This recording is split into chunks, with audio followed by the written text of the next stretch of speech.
The story moves forward, where they threaten Buggy to take them to Konomi Island. Buggy was on their mercy, so how could he betray them?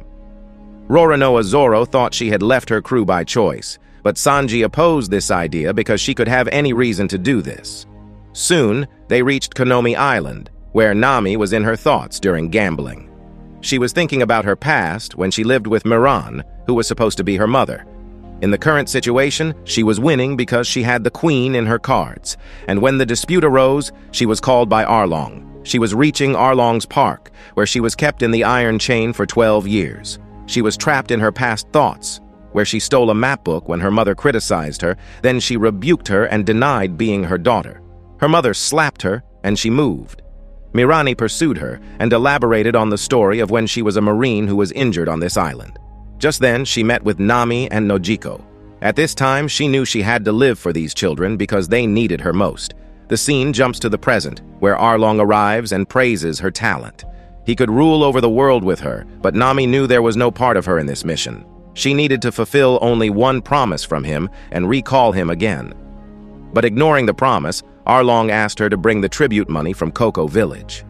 She refused to go there, but he had intentionally sent her to torture her because this village belonged to her. On the other hand, Garp arrived at Zeph's hotel, where both had recognized each other. Garp didn't arrive here to capture him because he had left these evil works. He was only here to inquire about his grandson, but Zeph pretended he never heard about him. So Garp decided to consume a meal here. Moreover, they reached the Koko Village, and the situation was devastated. Even one of the houses was up from the ground, which required a lot of power. When they moved ahead, they saw Nami was there to bring money from them. Koko Village was poor, so they couldn't meet the demand. Listening to this, she asked them to bring more, and Nojiko criticized her for working with cruel Arlong. Also, Nami's sight caught her crew. She moved to them and admitted she had conned them at the order of Arlong. So, they shouldn't consider her friend and stay away from her. Roronoa and Usopp had no hope for her, but Luffy and Sanji knew there was something that she was hiding from them. To reach the real reason, they have decided to meet with Nojoki. Nojoki pointed her gun at them, but she was convinced when Sanji offered to eat his cooking. She was convinced because mouth-watering food was her weakness. Aside from this, Zeph and Garp were talking about their adventures while eating. Garp was inquiring about Luffy, but Zeph always focused on another adventure. Also, Arlong's crew enjoyed the party when Nami appeared with the payment. She wanted to discuss Koko Village, but he refused and asked her to chill. Before she could convince him, Nezumi, Miran's captain, arrived there and hid his evil work by plundering money. This time, he had done many difficult things to hide, so he inquired about more money. So Arlong took them for a private talk and asked Nami to accompany him. Apart from this, Nojiko tells them about the horrible incident when pirates attacked their village. Their mother asked them to hide beneath the secret place and not to come out. Arlong arrived and demanded 1 million berries for one adult. She gave him, but when he was about to go, he looked at 2 extra plates, revealing more people were living. Watching the critical situation, Nami went outside. Miran had given these berries for their children's sake, and she was killed at the hands of Arlong. In the present, Luffy and Roronoa Zoro went outside and sat on the roof. Roronoa Zoro asked him not to trust Nami and Sanji, but he knew Nami must have a reason. In Arlong's park, he gives Nezumi a huge amount and humiliates humans for enslaving them, and he decides to take revenge on them. Hearing this, Nezumi brought only the contracted money and moved from here. Nami also availed the opportunity and asked him to keep the promise because she would give him 10 crore berries. When Nami was gone, Arlong told his men brought Nezumi again because he had worked for him. In Baratie, Kobe and Morgan's son were drinking when Kobe revealed all the secrets to him, and Bartender disclosed the location of Luffy. When Garp learned about Luffy's location, they preferred to move here. Further, Nami dug something near her mother's grave and took out a box. Just then, Nojoki arrived and started beating her, but Nami dodged her attack and tried to make her understand. Suddenly, Nojoki's stick bashed into the box and she found jewels. Now Nojoki was ready to listen to him. After her mother's death, Nami moved to Arlong and requested him to make her crew. Arlong doubted her because she could be dangerous. After all, he had killed her mother, so why did she want to accompany him? Also, she showed him a map she had drawn, depicting her extraordinary skills. Watching the elegant map, he had to make her crew, but one condition was that he would free her and her village when she gave him 10 crore berries. The contract was made, and she started making maps for him and did great hard work gathering the mentioned amount. Knowing the truth, Nokoji was repenting because she had always thought wrong about her. Nami also couldn't clear her misunderstanding because she didn't want to trouble anyone. At the same time, Nazumi arrived, who had taken away all the money because it was robbed. He knew the total amount because Arlong sent him. She couldn't grab her amount and let them have it because Nokoji held her. She knew they would kill her if she opposed it. When they moved, Nami chased them, but they were gone. In wrath, she had stabbed her arm, where Arlong's crew tattoo was made. It penetrated her skin, but she was stabbed again and again. Luffy suddenly arrived, held her hand, and asked her not to do so. Watching the miserable situation, Luffy decided to take revenge for Nami's tears with this monster. Also, he decides not to show mercy to him. On the other hand, Sanji noticed that Koko's village was burning because Arlong had attacked them. In the following scene, Nami could be seen tolerating the pain of tattoo. She started making a map for Arlong and attached it to the wall. Even Arlong was impressed with her, but there was an iron chain in her feet. The following day, they looked at the ruined condition of the village. Just then, villagers arrived who wanted to teach Arlong a message, but Nami refused to combat them because they were more powerful than their imagination. Still, they wanted to fight back with them because they were tired from the terrifying life. Now, Luffy took the lead and decided to fight back with Arlong, and they moved to beat him like a plum. On the other hand, Garp had reached Nazumi's ship and asked him to meet with him. Nazumi was scolded for not eliminating the terror of Arlong, but Nazumi blamed everything on Luffy. Koby took the side of Luffy because he couldn't do this kind of stuff. Nazumi moved from here, and Garp followed the steps of Luffy because he wanted to capture him.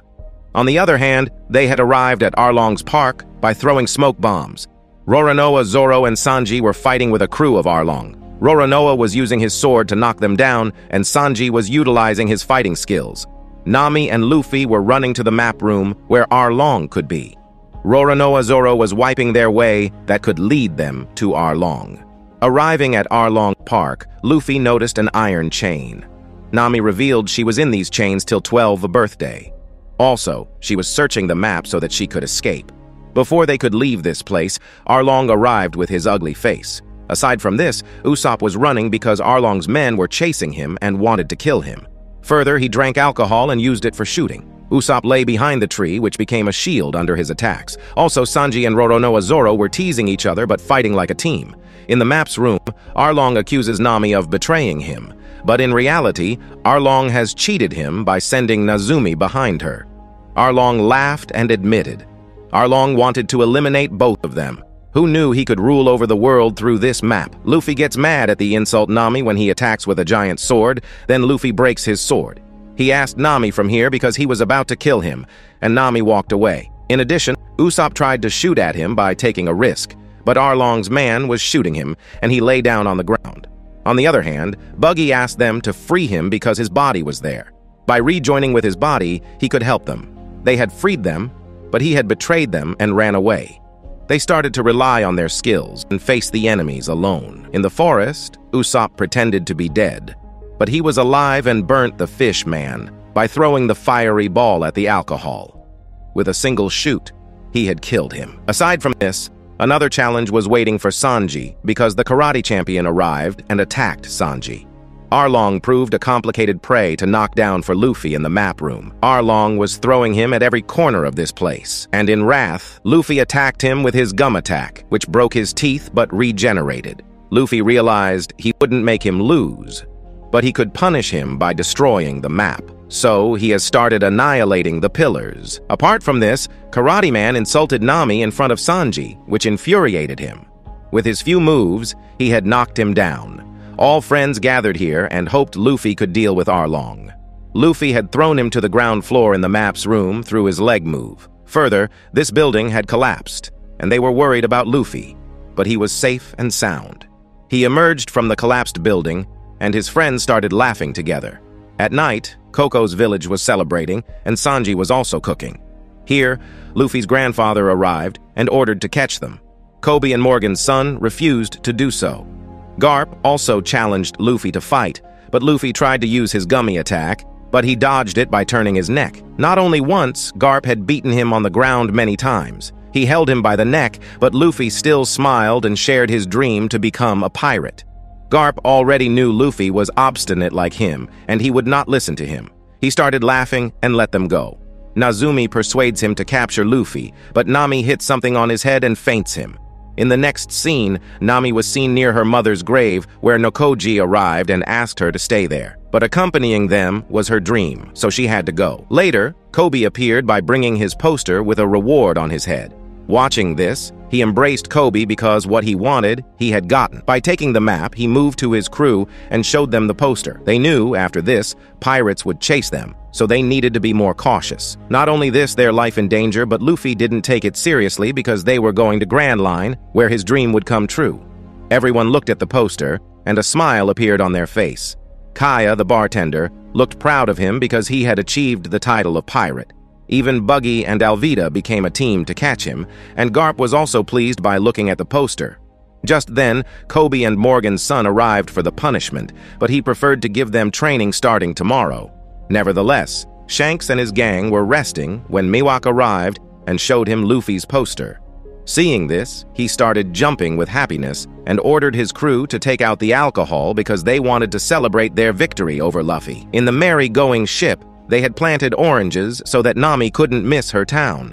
Also, they had prepared a surprise for Luffy, in which they placed his poster for the ship. Luffy became so happy after seeing this poster, and they moved to the Grand Line, which was his dream. In this, his crew was ready to die because they were true friends. In the last scene of this season, we looked at the mysterious person who burnt the poster of Luffy